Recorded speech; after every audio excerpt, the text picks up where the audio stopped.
le truc qu'il prenait pour se nettoyer, il gardait en fait. Maintenant, un jour, il est parti en voyage. Et quand il est revenu avec un canari qu'il a déposé dans la douche. Maintenant, il m'a dit, ce canari-là, tu ne dois pas toucher ça. J'ai dit, ok. Donc, je ne touchais pas. Un jour, j'étais en train de me laver et mon gel de douche a glissé. C'est tombé sur la couverture du canari, en fait. Et quand ça est ouvert, j'ai vu les torchons qui prenaient, les trucs qui prenaient pour se nettoyer. Les serviettes là? J'ai vu, oui, j'ai vu ça à l'intérieur. J'ai vu ça à l'intérieur. Donc, le soir, quand il est rentré, je l'ai confronté. Je lui ai dit, ah, Canari qui est dans la douche là, tu sais pourquoi en fait? Il dit non, qu'il est malade, il se sentait pas bien. Et puis, quand il envoyait Canari là, à partir de l'instant où il envoyait Canari, après là, il venait avec beaucoup d'argent. Beaucoup d'argent. Si vous dites que je peux vous envoyer même des photos de 100 millions, 50 millions, 40 millions. Il envoie beaucoup d'argent rempli dans un sac qu'il garde dans un placard. Il me dit, je ne dois pas toucher. Et un jour, je me suis levée comme ça. J'ai commencé à prier parce que je suis musulman. J'ai pleuré toute la nuit. J'ai demandé à Dieu, j'ai dit, je suis dans quoi? Je ne sais pas dans quoi je me suis mise. Mes parents même ne savent même pas dans quoi je suis. Dieu, sauve-moi. Qu'est-ce que je dois faire pour quitter dans ça? J'ai tout fait. J'ai prié, j'ai pleuré. J'ai pleuré jusqu'à... Donc, je l'ai confronté encore. Je lui ai dit, moi, je pars. Je sors de là. Et quand je veux partir comme ça, il me dit, il me donne l'argent. Il faisait tout pour moi. Il me donne beaucoup d'argent. Mais l'argent, je ne peux rien faire avec. À part dilapider. Je sais pas. Je ne peux rien faire de bon avec. À part acheter les trucs. Et puis, je ne sais pas où l'argent rentre. Il peut me donner, matin comme ça, s'il se réveille là, il peut me donner 500 000. Il peut me donner 1 million. Quand je sors là, l'argent a tout disparu. Je ne sais pas où ça rentre. Je n'ai rien fait de bon avec l'argent. Rien. Maintenant, quand je voyageais, parce que après, présentement, je suis aux États-Unis maintenant, ça fait 2 ans comme ça que je suis là. Donc, depuis que je voyageais là, il m'appelle, il dit non, il ne se retrouve plus. Il y a des paroles que je dois prononcer, qu'il doit se sentir bien. Donc, je ne sais pas, je suis confuse. Je ne sais pas comment je dois faire avec lui, en fait. Oui. On dit dans la vie, là, tant que tu n'as pas encore déjà, faut pas dire que tu sais tout. Faut pas dire que tu as tout vu. La femme qui appelle, la fille qui appelle là, elle est maintenant aux États-Unis, mais elle sort avec son gars. Léa Cortez, bisous ma caviar. Elle avec son gars, à Abidjan, en Côte d'Ivoire, elle vivait avec son gars. Et son gars, en fait, à chaque fois qu'il grêle, quand il prend serviette, mouchoir ou même serviette pour se suer, au lieu de jeter à la poubelle, il prend, il garde. Quand il finit de grêle, il finit de se suer à la serviette, il prend, il garde, il ne jette pas. Elle ne comprenait pas. Pourquoi il ne jetait pas?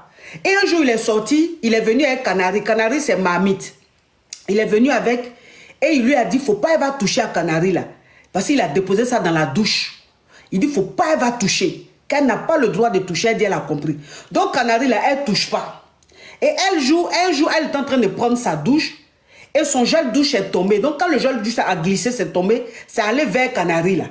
Voilà comme c'est allé tomber sur tête de Canari. Le Canari là est fermé. C'est tombé sur tête de Canari. Donc, quand elle allait prendre, ça s'est renversé. Quand ça s'est retourné, le Canari s'est ouvert. Et elle voit dans Mamite, la Canari, là, elle voit dedans tout serviette. Quand il finit de se suer, quand il finit de grêler, là, tout ça était dans Canari, là. Donc, elle était choquée. Elle a attendu quand il est rentré le soir, elle lui a demandé, mais ça là, c'est quoi? Pourquoi? Tout serviette que les trucs que tu prends quand on finit des grêles pour te suer là, pour te nettoyer là, pourquoi tu ne jetais pas? Et puis j'ai vu tout ça là dans Canari. Quand tu lui as demandé, il a dit quoi? Il a dit que non, que c'est un médicament qu'il envoyait, il ne se sent pas bien. c'est un médicament, on voyait du... Quand il lui a dit que... Maintenant, ok, d'accord. Donc, il lui a dit que non, c'est un médicament, on lui a envoyé, il ne se sent pas bien. En tout cas, il a expliqué une histoire dormi debout. Comme elle était fan, vous connaissez les donneurs, elle a laissé tomber. Mais elle dit, son gars pouvait venir souvent avec 100 millions de francs CFA en espèces. Il peut venir avec 50 millions de francs CFA en espèces. Ne dites pas que c'est faux. Vous savez, dans le monde, là, il y a des choses. Dans ce monde-là, il y a des choses. Donc, quand il vient, l'argent, il met dans le placard, il met dans le placard. Tous les matins, il lui donnait 1 million ou bien 500 000 francs. Elle dit quand elle prend les 1 million, elle prend les 500 millions, elle sort là. Elle ne sait pas dans quoi elle met l'argent là. Et puis l'argent là fini.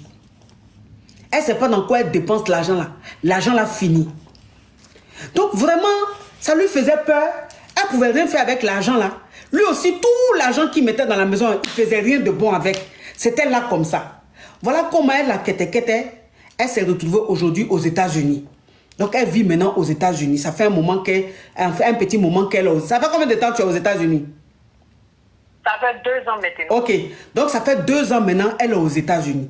Et depuis qu'elle est allée aux États-Unis, le gars, c'est comme si son business, ses affaires étaient tombées. Il ne gagne plus l'argent, ça ne va plus chez lui. Donc, il appelle, à chaque fois, il lui dit, faut dire telle parole, pardon, mes affaires ne marchent plus, mes trucs ne marchent plus. Mais il y a une parole là que tu dois dire. Si tu dis là, ça va aller.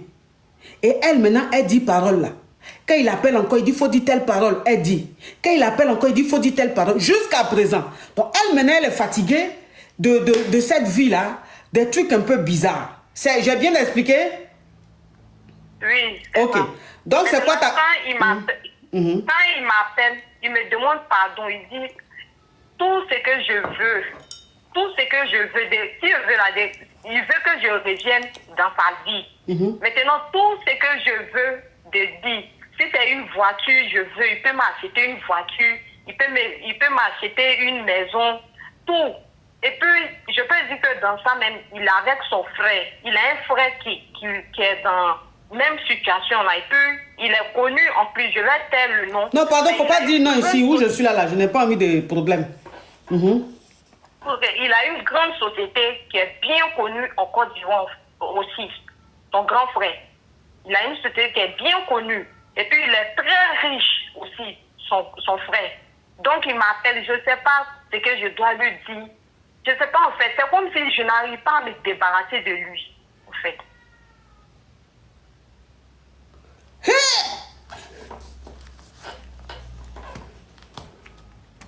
C'est-à-dire que j'ai dit que j'ai frisson même. C'est que mes bras même me font nyeng, ma tête me fait nyeng. Je suis bizarre, je me sens bizarre. Mais j'ai dit, tu es dans les trucs comme ça là, tu n'as pas expliqué à ta maman?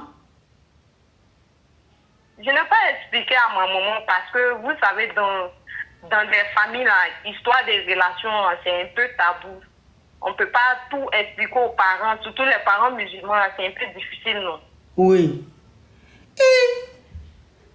Ma chérie, il faut expliquer ça à ta maman, hein. Elle va se lever, hein, parce que ce que tu es en train de dire là, c'est trop fort.